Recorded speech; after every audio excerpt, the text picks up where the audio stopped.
I'm delighted to be joined by Richard Dunwoody, of course, former jumps champion on no less than 3 occasions. Tony Gale, former West Ham superstar and Blackburn Rovers has-been, and Paddy Barclay from The Telegraph. Delighted that you all could join me. Richard, I'm going to start off with you, and looking ahead to what every jumps fan loves, Cheltenham in March. We'll start off with the Gold Cup. No surprise to see last year's winner Denman is the anti-post favourite, but a stable companion and stable rival, Cauto Star, makes his reappearance at Down Royal this Saturday. What's your views on next March and the big one, the Gold Cup? Yeah, putting me on the spot, but say great race for racing last year. The head-to-head between the two Nichols horses. Certainly looking forward to Cauto coming back at the weekend, having a look at him. He had a couple of very hard races at the end of last season. And Denman's the superstar. He's had an operation on his heart. I believe he's come out of that well. I hope he goes to Cheltenham and wins again. So Denman would be for you for the Gold Cup. We're going to go on to a much more open race, which is the Champion Hurdle. Last year, Catchett defied all the odds with his age, coming up that hill. He absolutely loves Prestbury Park, there's no doubt about it. But he was beaten by Snaptie on his reappearance. Then the Irish angle, you'll have Sizing Europe. They've supposedly got this horse right back to his best. You've got Osana, who won the Boylesports International at Cheltenham in December, unlucky to come second come March. What's your thoughts on the Champion Hurdle? Much more wide open in terms of betting. Yes, as you say about Catchett coming back as a 5-year-old and winning the Champion Hurdle. Been years and years since that happened. Ran well against Snaptie at Kempton. Good race there. He's got a great each-way chance, I think, in the hurdle. Other horses, Crackaway Jack, Emma Lavell's. He beat a horse called Squadron. Squadron went and won the other day at Aintree. So perhaps a bit each way, Crackaway Jack. Okay, and then finally, Richard, to put you on the spot, we're going to go for one more. It's the Champion Chase.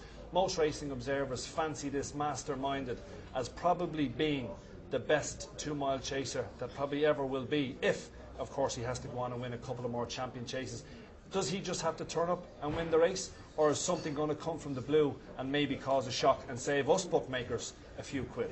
Watching him last year was one of the greatest performances I've seen by any chaser. It was a superb performance. I didn't think I'd seen a better horse. Of course, he went to Aintree and I put the mockers on him, and he got beat there by Voipura Steadies, who he beat so easily at Cheltenham. I think Paul's going to stick him to 2 miles this year. To prove he's great, he's got to do it consistently. He's got to win consistently through the season.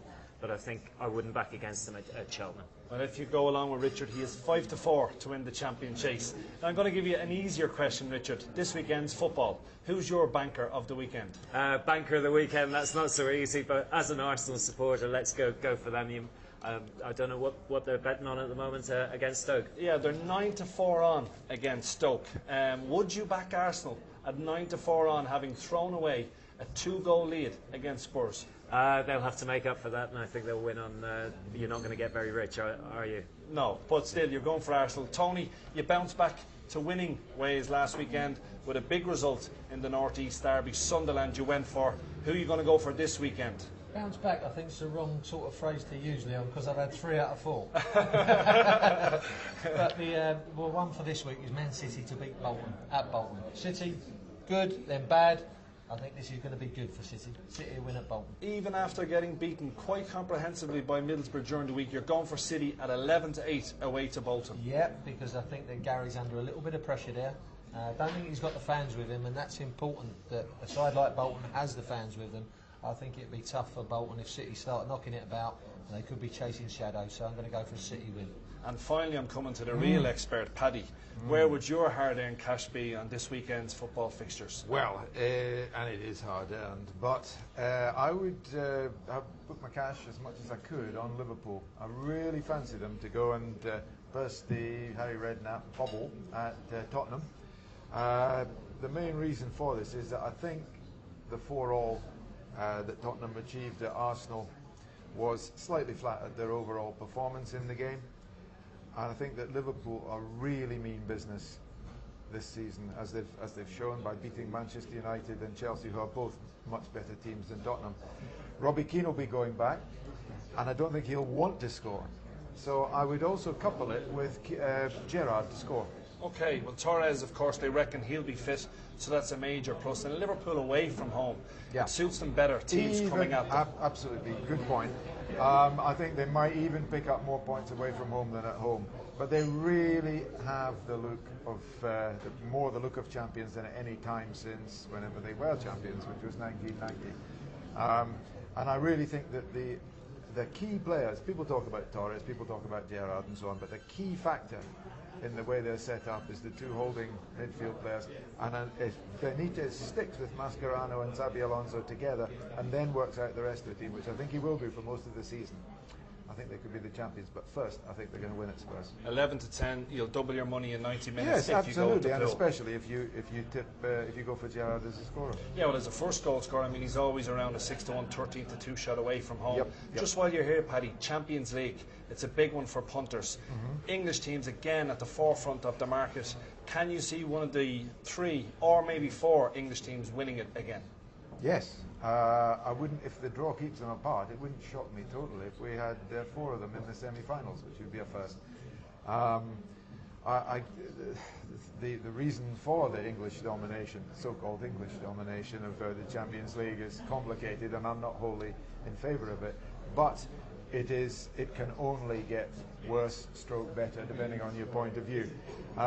So at the moment, I like the look of Chelsea. Manchester United are the champions. They're not going to get any worse.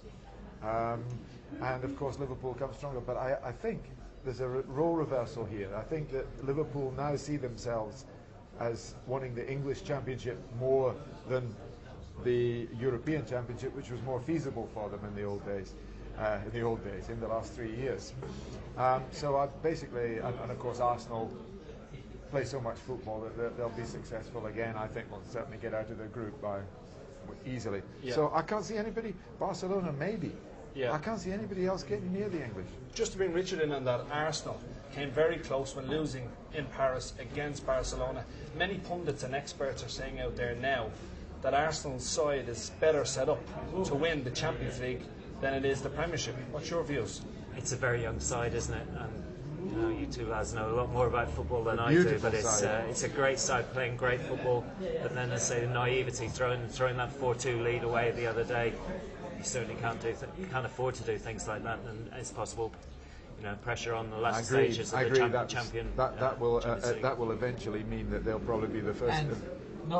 You must say that not always the best teams win the Champions League. Yeah, fair enough. So Arsenal would have a better chance in a cup competition than they would over the extension of a whole season winning the Premier League. Well, I'd like to thank Richard, Tony and Paddy for all joining me here. Thank you, Leon.